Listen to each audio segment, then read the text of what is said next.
Hi, welcome to Nightly Muse. I'm Jason Tweed.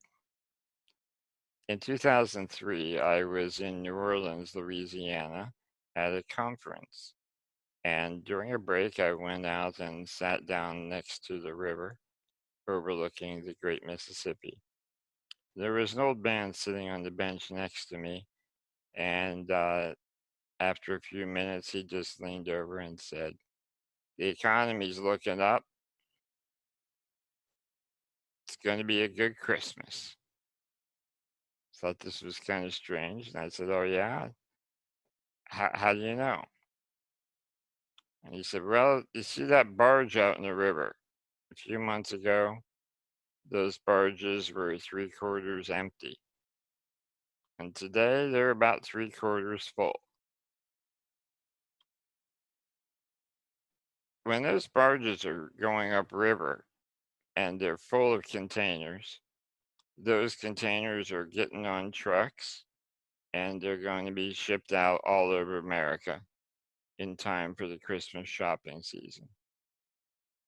Now, on a good year, that barge is completely full. This year, it's looking up because they're more full. It's not going to be the best Christmas ever, but it's going to be a darn good Christmas." I found this observation incredibly astute. The old man had been sitting there next to the banks of the Mississippi River for 60 years watching the barges go up and down, and he'd learned through the use of data what it was going to look like when it was going to be a good Christmas and when it wasn't. He based it on the fact that people order more when they're expecting the economy to be good this Christmas season.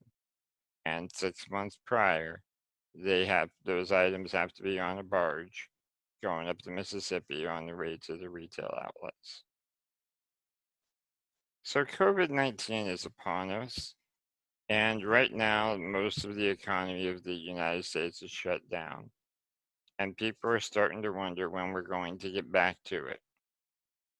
Here's the important lesson. We need to be thinking about the data.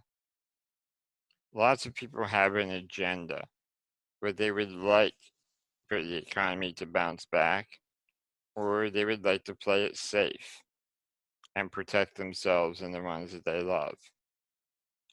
The balance, though, is going to be in the data.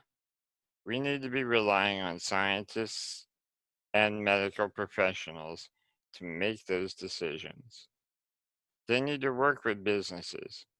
You see, if we go back too early, we run the risk of recycling this pandemic and doing the whole thing over again this fall. If we go back too late, we run the risk of slowing down the economy so much that we aren't able to recover in a short period of time. However, our elected leaders and politicians have to judge the politics of the situation. How am I going to make the most people happy so that I'm not losing votes? Or that the worst doesn't happen on my watch? I would urge you to reach out to your elected officials locally and nationally and tell them use the data, follow the science. Don't be swayed by public opinion or by protests, because the reality is this is too important of a decision to be left up to happenstance. Follow the science, follow the data. Thank you. I'm Jason Tweed. We'll see you next time on the Nightly Muse.